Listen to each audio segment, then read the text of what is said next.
લક્ષ્ય ન્યૂઝ, એક નજર, એક લક્ષ્ય. સંજેલીમાં કૃષિ કીટ અને ખાતર વિતરણમાં ભારે ગોટાળા. સરકારની કૃષિ વૈવિધ્યકરણ યોજના હેઠળ આદિવાસી ખેડૂતોને સહાયરૂપ થવા માટેની કૃષિ કીટ અને ખાતરના વિતરણમાં સંજેલીમાં વહીવટીતંત્રની ઘોર બેદરકારી અને ગેરવ્યવસ્થા સામે આવી છે. છેલ્લા 2 દિવસથી કાળઝાળ ગરમીમાં સેંકડો ખેડૂતો પોતાના કામ ધંધા છોડીને ખાતર અને કીટ મેળવવા માટે ધક્કા ખાઈ રહ્યા છે. તેમ છતાં તેમને લાભ મળી રહ્યો નથી.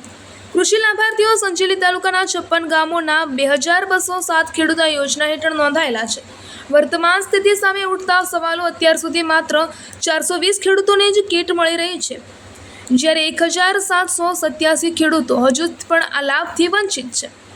સંચાલકની મનમાની અને ગેરહાજરી માટે જવાબદાર કોણ? વિતરણ કેન્દ્ર પર વહીવટી તંત્રનું કોઈ નિયંત્રણ ન હોય તેમ લાગી રહ્યું છે. વિતરણ કેન્દ્રના સંચાલકે કોઈ પણ સત્તાવાર જાણકારી આપ્યા વિના કેન્દ્ર પર ખાતર નથી તેવા પાટિયા મારી અને તાળા મારી દીધા છે અને તેઓ પોતે પણ સ્થળ પરથી ગાયબ છે. આ ગેરજવાબદાર વર્તનને કારણે ખેડૂતોમાં પણ ભારે રોષ જોવા મળી રહ્યો છે. ખેડૂતોની લાચારી કે મજબૂરી? દૂરના ગામડાઓમાંથી ભાડું ખર્ચીને આવતા ખેડૂતોને હાલાકીનો કોઈ પાર નથી. પોતાનો વારો જળવાઈ રહે તે માટે ખેડૂતોએ પથ્થર અને ચપ્પલ મૂકીને લાઈનો લગાવી પડી છે.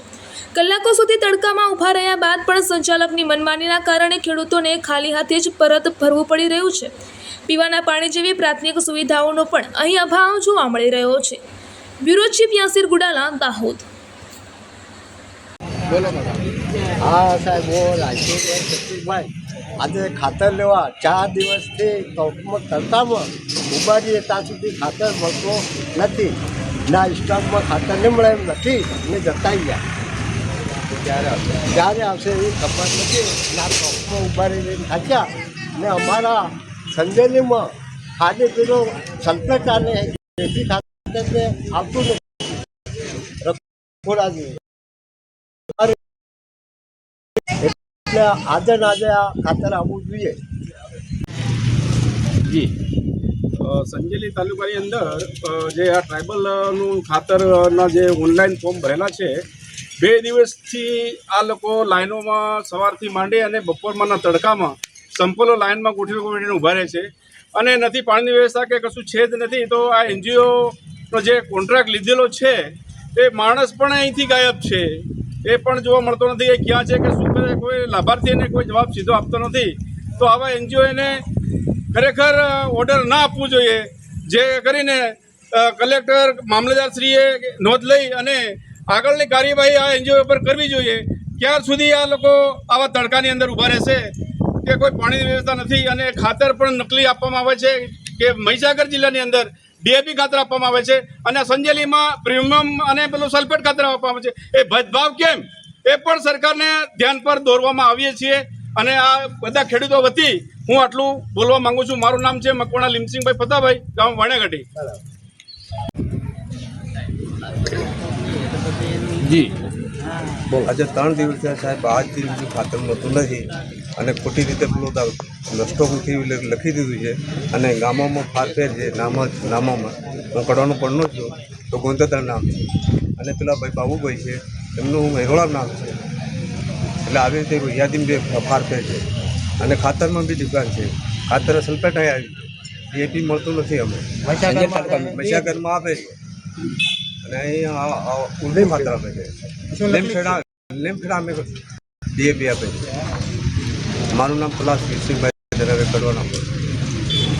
સંજેલી તાલુકાના તમામ ખેડૂતોને 2 દિવસથી ખાતર નથી આપવામાં આવતું. શનિવારથી બંધ કરેલું છે. કાલે બી બોર્ડ મારી ગયા છે 11 વાગે ને આજ બી નથી. આ NGO આવ્યો તદ્દન ધક્કા ખવાડે છે. બિચારા ભાડા ખર્ચા કરે છે. સવારમાં 7 વાગ્યાથી આવીને લાઈનો લાગે, ચંપલ મૂકી દે. 100 ખેડૂતો લાઈનમાં લાગેલા તો બી નથી મળતું. દિવસના 50 ફોર્મ નથી કાઢી શકતો.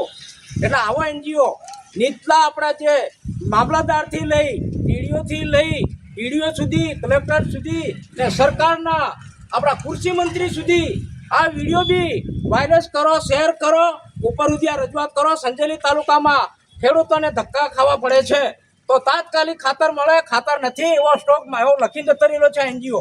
કેમ લખે આવું? એને ચોખ્ખું કેવું જોઈએ કે ભાઈ સ્ટોક ઉપરથી નથી આવતો તારીખ લખ. નહીં કે તારે નહોતું લેવો તો તારે માલ નહોતો લેવો તો તારે તો હોકા હતો NGO બનીને આવ્યો.